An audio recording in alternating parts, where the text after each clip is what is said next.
ConocoPhillips National Championships at Stanford. This is a university that has an incredible swimming tradition.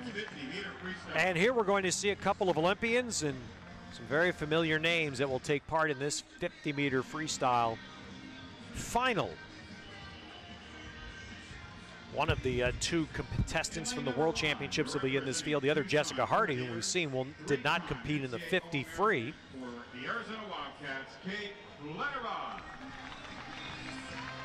Swimming out of lane 1 in this final will be Caitlin Flettenbach, University of Arizona swimmer now, but she's from Kokomo, Indiana, which you all know is the hometown of USA Swimming's Larry Herr, whose name still dots the Kokomo record book. Unbelievable, 20 years later. Anne-Marie Botek, she was third in the NCAAs in the 50 free last year. Anne-Marie Botek from Ellicott City, Maryland, now swims out of T2 Aquatics in Florida. Former California swimmer Madison Kennedy. Madison, now a 23-year-old, she comes out of lane 3. She was second last summer at the U.S. Nationals in Irvine in the 50 free. Another home pool swimmer, Kate Dwelly, competed at Stanford. She'll be in lane 4. Fourth in the 09 World Championships as part of a relay swim. Two-time NCAA champion in this event, Laura Jackson, former University of Arizona swimmer. She'll be in lane 5. She had the fastest prelim swim at 25:11. Here's Amanda Weir, who represented the United States in this event last week in Shanghai, the two-time Olympic silver medalist. Amanda will come out of lane 6. Carolyn Joyce, another veteran and an Olympian, and last year Carolyn Joyce won both national championships, both long course and short course in the 50 free. Sam Woodward, another Stanford swimmer, two-time All-American in the 50-yard free. She'll be in lane 8. Leah Neal, terrific story, 16-year-old swimmer for the Asphalt Green Aquatics, the Upper East Side of Manhattan. Leah Neal, just 16 years old in lane 9. And Margot Geer, female freshman athlete of the year at the University of Arizona. Margot Geer, a 19-year-old, will swim out of lane 10.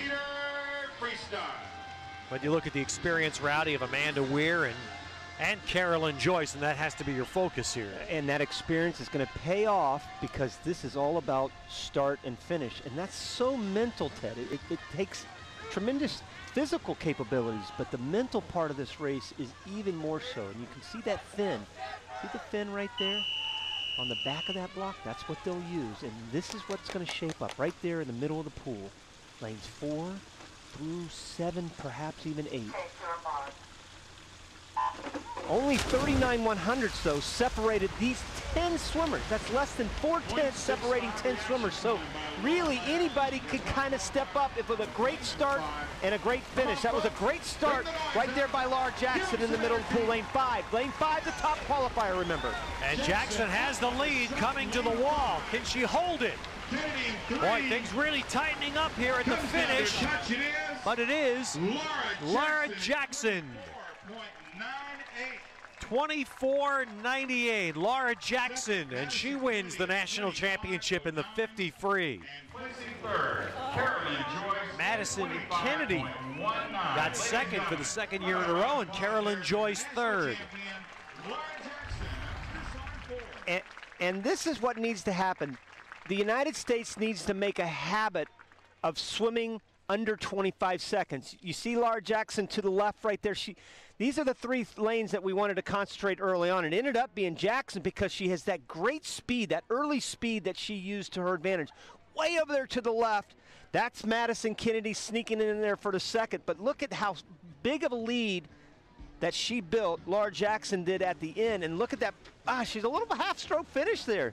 Half-stroke finish, but the United States, remember, only 9 out of 10 come from Europe, of the top 10 swimmers in the world this year. So the United States needs to step it up in this event. Making it under 25 is a big step. Rowdy, that's exactly right. Under 24.8 is what you need to be in the top 10 in the world so far this year. Yeah, so still ways to go, but that's a good swim for Laura Jackson. It is, and it's a 24.98, a two-time NCAA champion, now the U.S. national champion in the women's 50 free, and she's with Alex. Laura, obviously the start critical in a race like this. When you get such a great start like you did, what's going through your mind? Don't lose that lead. I don't know, the start's always been kind of a strong point for me, so more I'm thinking about the last 10 inches of the wall just being strong. How'd you hold it? Just trying to pull long, deep water, not spin out and kick like crazy. Laura, you missed the 2008 Olympics by a hair. How determined are you to go to London in 2012? I don't think I'd still be here if I wasn't determined to do that. And I'm really happy that, you know, it's a good motivation to be on top here this year. Congratulations, Laura. Go Cats. Thank you. That's a national champion's answer right there, and you heard the reaction. You know, folks loved hearing Laura Jackson sum up exactly that. It's the beginning of the Olympic year in the swim world. And what a way for her to start it. Well, guess what? Football is back, and on NBC, we've got preseason action in 2 weeks. Tony Romo and the Cowboys will take on the high-powered Chargers. And again, football will kick off on NBC. The season begins Thursday, September 8th, with the defending Super Bowl champion Packers taking on the Saints.